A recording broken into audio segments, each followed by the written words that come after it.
Hey guys, so welcome to my first mindset video. I plan to have these one every week, so kind of mindset of the week kind of thing. So stay tuned for those weekly. And so, kind of before I jump into this week's, I just want to give you a quick overview of what to look forward to in these videos. And this is kind of where I'm talking about the mindset I've been practicing this week and kind of tips and tricks of how I've been implementing it and why you guys should practice this mindset too. And that's really what these videos are all about. And so for this week, the mindset of the week is on the ball. And this video is really mainly about time managing and tasking. So if that's something you need help with, you just want to know why it's important, stick around and watch the video and enjoy.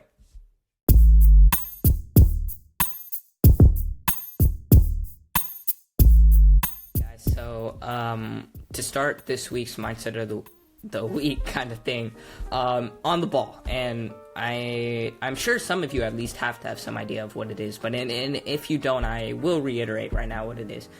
And so essentially it's when you have something that needs to be done, you get it done. You don't forget. If someone asks you to do something, you do it.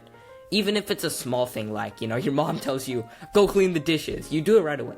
You don't need to be reminded of things. And the key thing here is that if you're on the ball, you never miss a deadline. You will not procrastinate. And people will trust you to get things done. And the idea here is that you're always on the ball, so you barely need to be reminded to do things. And if you do practice this, if you do it effectively, the end goal here is that you don't forget to do anything this week. You don't let anyone remind you to do something, and when you need something to get done, you get it done. And that's really the end goal here. You stop procrastination, get everything done, manage your time. And so the big thing here really with being on the ball is being able to, like what I said before, effectively manage your time and a task list. And I will talk about I'll talk about the pros and cons in both, and kind of give you an overview of like some of my tips and techniques for it. And to start, I guess we'll just get started with first a task list. So what I use is Google Keep, and essentially you just create separate sections of notes where you just write your tasks. And it's as simple as that. And every morning I'll sit down and start just typing away on everything I have to do that day. And as the day progresses, I add stuff. Even if it takes me 5 minutes to do, I put it on there. Because at the end of the day, every little thing you do, you just put it on there, and when you're done with it, you just check it off, and it gives you that instant gratification that, yes, I can't believe I just finished this. And so that's kind of the benefit of it. You know what you have to do in the day, and you know how much you still have to get done if it's not already done. But the one con of this is really that you don't always know how much time you can really allot to doing it. So it's okay, do homework, do the dishes, take out the trash, and study for tests. You're kind of in a dead zone because now you have all these things, but you don't know really a good way to prioritize and do what when, or how long each thing will take in order to purely effectively manage it to be even more on the ball. And so that's where the calendar comes in. So the point of the calendar then is just essentially you can time box your day, and if you haven't heard of that, I'll link something where you can quickly read up upon that. And you time box your day and essentially allot a specific chunk of time, however long it may be, to doing a specific task. So then okay, do this, and this at 10 o'clock, 10:05, 10:30, like that. So you get an idea of what you have to do when, and that's the point of time boxing. Now, the problem with time boxing is that sometimes your things that you're doing go overtime, or you finish it faster than expected, so then you have free time. What do you do?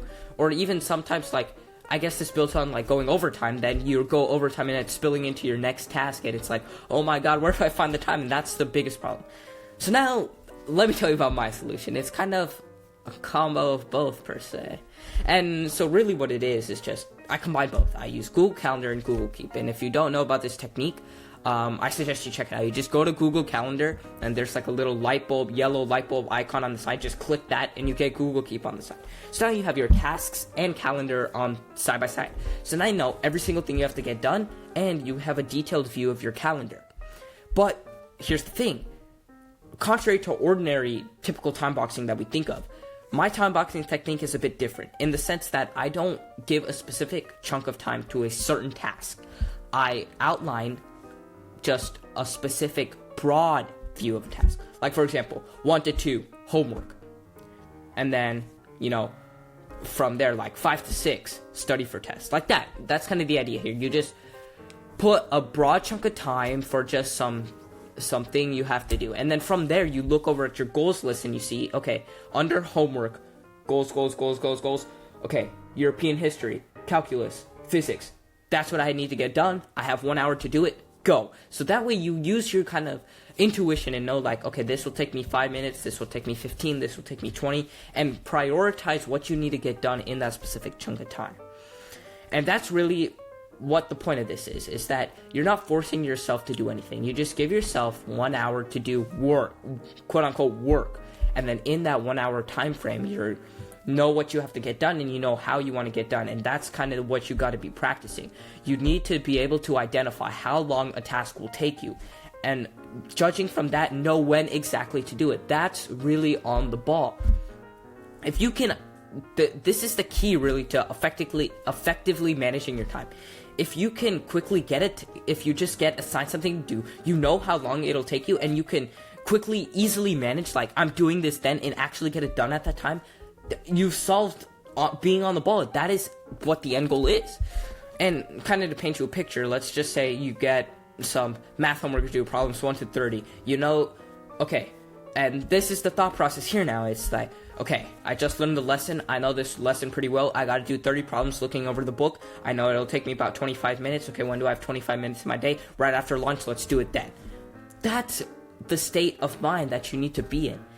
If you get some task, whether it be school, just practice, sports, dinner, leisure time, whatever it is, you just gotta know how long it takes you and when you can do it.